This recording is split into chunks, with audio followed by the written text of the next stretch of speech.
Hello student, welcome in mathematics class.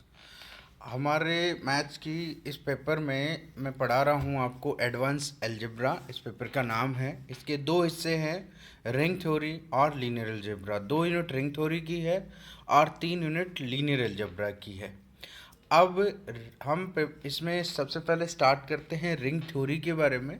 अब ring theory में पढ़ने से पहले हमें कुछ बेसिक जानकारी हमें चाहिए थी, जो कि हमने पिछली कक्षाओं में पढ़ी थी। इसके लिए हमने पिछले 5-10 क्लास जो है मैंने इसी के बारे में बताया था। तो सबसे पहले ज़्यादा जो ज़रूरी चीज़ थी वो थी सेट थ्योरी। इसके अंदर सेट क्या होता है, फंक्शंस क्या होता है, रिलेशन फंक्शंस क्या होता है, बाइनरी कंपोजिशंस क्या होता है, कंपोजिशन टेबल क्या होती है। ये बेसिक चीज़ें थी जिसका हम यूज इसमें करते हैं। इसका यूज करते हुए फिर बाद में हमारे ग्रुप थ्योरी जनरेट होती है। ग्रुप थ्योरी में एल्जेब्रिक स्ट्रक्चर्स क्या होता है, सेमी ग्रुप क्या होता है, ग्रुप क्या होता है, बाइनरी जो है एबिलियन ग्रुप क्या होता है, और इसके अलावा सब ग्रुप क्या होता है। सब ग्रुप के कुछ पार्ट्स के बारे में हमने स्टडी की थी। अब ये जो अगर हमारे को बेसिक्स हमारे पास अच्छे से हो जाते हैं तो हमें रिंग थ्योरी में बहुत ज़्यादा दिक्कत नहीं आती है। ये हमारे पास बहुत बहुत आसान हो जाता है। अदरवाइज अगर ये बेसिक कंसेप्ट हमारे नहीं है, अगर पहले पढ़ते हैं नहीं समझ में आता है ढंग से, तो हमें रिंग थ्योरी बहुत ही मतलब थोड़ा टफ फील होता है। इसको फिर हमें रटने की बहुत ज़्यादा ज़रूरत पड़ जाती है, जो कि एक सुटेबल तरीका नहीं है किसी भी मैथ्स के पेपर को पढ़ने के लिए। तो ये चीज़ें इसलिए मैंने आपको पढ़ाई है। तो अब जो है हमें रिंग थ्योरी हम स्टार्ट करेंगे। तो ये रिंग थ्योरी के अंदर हमारे पास ये 2 यूनिट्स हैं। रिंग थ्योरी पढ़ने के लिए हमें ग्रुप थ्योरी की ज़रूरत इसलिए पड़ रही थी कि ग्रुप थ्योरी में हम देखते हैं कि एक बाइनरी कंपोजिशन होता है, एक नॉन एम्प्टी सेट होता है जी, यहाँ कुछ भी, और उसके साथ एक बाइनरी कंपोजिशन या जिसे कहें बाइनरी ऑपरेशन है, वो उसके साथ होता है। उन दोनों के साथ बाइनरी कंपोजिशन जो है वो क्लोज्ड हो और उसके साथ कुछ ऑक्सियम्स फॉलो कर लेता है, तो वो एल्जेब्रिक स्ट्रक्चर जो C G non empty set with binary composition, वो एक एल्जेब्रिक स्ट्रक्चर होता है। वो एल्जेब्रिक स्ट्रक्चर उस ऑक्सियम्स को सेटिस्फाइड कर देता है, तो वो ग्रुप हो जाता है। अब वो ग्रुप हो जाता है। ग्रुप के बाद जब ग्रुप की स्टडी कर ली, तो ग्रुप की स्टडी के बाद जो है हमने उसको सब ग्रुप्स के बारे में पढ़ा, और सब ग्रुप्स को हमने कई बार कई जगह क्लासिफाइड किया। तो एक हमने साइक्लिक ग्रुप पढ़ा, कोसेट भी पढ़ा, नॉर्मल सब ग्रुप क्या होता है ये भी पढ़ा, और इनके यूज के बेस पर और भी हमने क्वेश्चन ग्रुप या फैक्टर ग्रुप्स भी हमने पढ़ा। तो हम देख रहे हैं कि ग्रुप जो है उसमें एक सिंगल बाइनरी कंपोजिशन होता है। ओवरऑल कंक्लूजन हमारा ये निकलता है। अब हम यहाँ जब रिंग थ्योरी पढ़ रहे हैं, तो रिंग थ्योरी में हमारे पास क्या है कि यहाँ 2 बाइनरी कंपोजिशन होगी। ग्रुप में एक बाइनरी कंपोजिशन है, रिंग थ्योरी जो पढ़ेंगे उसके अंदर 2 बाइनरी कंपोजिशन है। एक नॉन एम्प्टी सेट लिया, 2 बाइनरी कंपोजिशन हमने, एक प्लस ले लिया, एक मल्टीप्लिकेशन। ये 2 डिफरेंट बाइनरी कंपोजिशंस है। ये जरूरी नहीं हमेशा एडिशन और मल्टीप्लिकेशन ही हो, ये कुछ भी 2 बाइनरी कंपोजिशन है। मैं रिप्रेजेंटेशन के तौर पर प्लस और क्रॉस का यूज कर रहा हूँ। अगर ये रियल नंबर है तो हमारे पास एडिशन और सब्ट्रैक्शन, एडिशन और मल्टीप्लिकेशन यूज हो जाता है। इसका इन जो दो non empty set with 2 binary composition का सिंपलेस्ट एल्जेब्रिक स्ट्रक्चर है वो होता है रिंग, जिसको हिंदी में रिंग या वलय कहते हैं। उसके कुछ स्पेशल टाइप्स हैं। जो स्पेशल रिंग है वो है एक इंटीग्रल डोमेन, एक है डिवाइजन रिंग, एक है फील्ड, और एक है आइडियल। इनकी हम स्टडी अलग से सेपरेटेड हम करेंगे। तो सबसे पहले जो सिंपलेस्ट एल्जेब्रिक स्ट्रक्चर है रिंग, उसके बारे में पढ़ें। तो रिंग हमारा क्या होता है, तो रिंग हम कहें तो एक एल्जेब्रिक स्ट्रक्चर है जो कि कंसिस्टिंग कर रहा है नॉन वॉइड सेट को, non void set R and 2 binary composition, जो कि प्लस और क्रॉस से रिप्रेजेंट किया जा रहा है। तो इसको हम रिंग कहेंगे। एक एल्जेब्रिक स्ट्रक्चर जो कि नॉन वॉइड सेट रख रहा है, 2 बाइनरी कंपोजिशन रख रहा है, जिसको हम प्लस क्रॉस से डिनोट कर रहे हैं, इसको हम रिंग कहेंगे यदि ये इन चीज़ों को फॉलोअप करता है। 3 चीज़ें फॉलोअप करेगा। क्या है कि जो नॉन एम्प्टी सेट आर जो लिया रहा है वो फर्स्ट कंपोजिशन एडिशन जो है उसके लिए एक एबेलियन ग्रुप बनाए। आर क्रॉस जो है वो सेमी ग्रुप बनाए।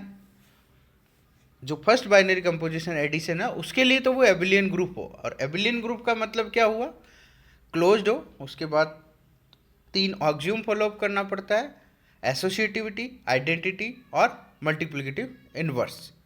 ये हो जाता है तो वो ग्रुप हो जाता है, और इसके साथ अगर कम्यूटेटिव प्रॉपर्टी को फॉलोअप कर जाए तो वो कम्यूटेटिव या फिर एबेलियन ग्रुप हो जाता है। तो ये 4 चीज़ें हम उसमें चेक करते हैं कि ग्रुप एडिशन के लिए है कि नहीं है। उसके बाद हम आर क्रॉस के लिए एक सेमी ग्रुप हो जाता है। सेमी ग्रुप का मतलब होता है कि बाइनरी कंपोजिशन क्लोज तो है ही, पर उसके साथ वो एसोसिएटिव प्रॉपर्टी को अगर सेटिस्फाइड करता है, ओनली क्लोज के साथ अगर ओनली एसोसिएटिव प्रॉपर्टी को सेटिस्फाइड करता है तो हम वो कह सकते हैं कि वो एक सेमी ग्रुप होता है। अब एक तीसरा और है कि अगर ए, बी और सी 3 एलिमेंट अगर नॉन एम्प्टी सेट आर के अगर लेते हैं तो ये left distributive and right distributive property को फुलफिल करना चाहिए। लेफ्ट डिस्ट्रीब्यूटिव प्रॉपर्टी क्या कहती है कि ए क्रॉस बी प्लस सी, बी और सी में एडिशन बाइनरी कंपोजिशन लगाया और उसको उसके लेफ्ट को हम ए से सेकेंड बाइनरी कंपोजिशन यूज कर रहे हैं, तो हमने इसको A cross B plus of A plus C आया। इसी प्रकार उसको राइट से मल्टीप्लाइड कर दिया जाए तो B cross A and C plus of, तो ये लेफ्ट और राइट डिस्ट्रीब्यूशन को फॉलो अप करना चाहिए। तो ये 3 चीज़ें हैं। कोई भी नॉन एम्प्टी सेट है इक्विपाइड विथ 2 बाइनरी कंपोजिशन, जो 2 बाइनरी कंपोजिशन को लेके बना हुआ है, एक एल्जेब्रिक स्ट्रक्चर है, उसको हम रिंग कह देंगे यदि ये 3 चीज़ें फॉलोअप करता है कि आर प्लस एक एबेलियन ग्रुप हो, आर क्रॉस सेमी ग्रुप हो जाए और ए बी सी 3 एलिमेंट लें, तो उसके लिए लेफ्ट और राइट डिस्ट्रीब्यूटिव प्रॉपर्टी एग्जिस्ट कर जाने चाहिए, तो हम कह सकते हैं कि वो रिंग है। अब हम देख रहे हैं कि आर प्लस एक एडिटिव ग्रुप है, क्योंकि प्लस जो है एडिशन कंपोजिशन को बता रहा है, तो ये एक एडिटिव ग्रुप है। और आर क्रॉस जो है यहाँ पे एक मल्टीप्लिकेटिव सेमी ग्रुप है, जो कि मल्टीप्लिकेशन का सिंबल है, इसलिए मल्टीप्लिकेटिव सेमी ग्रुप्स है, क्योंकि आर जो है रियल नंबर सेट का बना हुआ है। ठीक है, तो इसके अलावा जीरो जो है यहाँ पे एडिटिव आइडेंटिटी, यहाँ जीरो एलिमेंट कहलाएगा। 1 या फिर ई सिंबल से रिप्रेजेंट करेंगे उसको मल्टीप्लिकेटिव आइडेंटिटी या यूनिट एलिमेंट से रिप्रेजेंट करेंगे। अब अगर ए कोई भी एलिमेंट ले ले तो आर का, तो माइनस ए जो है वो एडिटिव इन्वर्स को बताएगा, और A inverse means that 1/a जो है वो मल्टीप्लिकेटिव इन्वर्स को बताएगा। ये चीज़ें हमें थोड़ा सा ध्यान रखना है।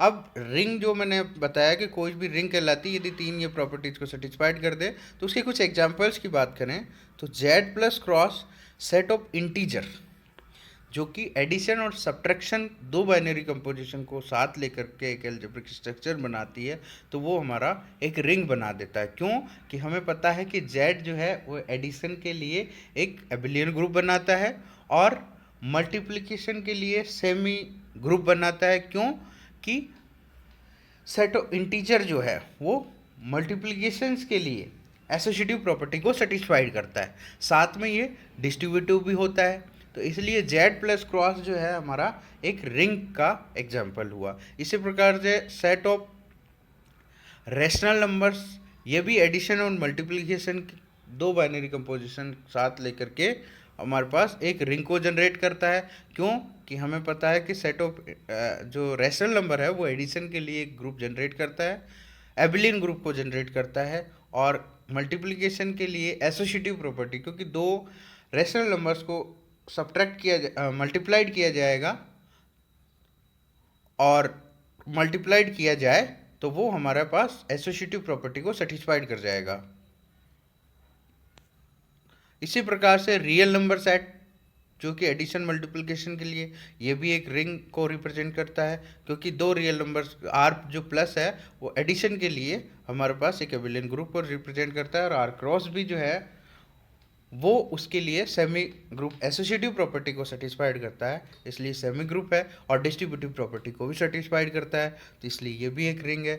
इसी प्रकार से कॉम्प्लेक्स नंबर का जो सेट है उसमें सी और सी एडिशन के लिए एक जो एबेलियन ग्रुप है और मल्टीप्लिकेशन के लिए ये सेमी ग्रुप है, तो इस वजह से, और डिस्ट्रीब्यूटिव प्रॉपर्टी को भी रखता है, इस वजह से ये भी एक रिंग है। तो ये एग्जाम और भी बहुत सारे एग्जाम्पल्स हो सकते हैं, मैंने कुछ एक जनरल एग्जाम्पल्स लिए हैं। अब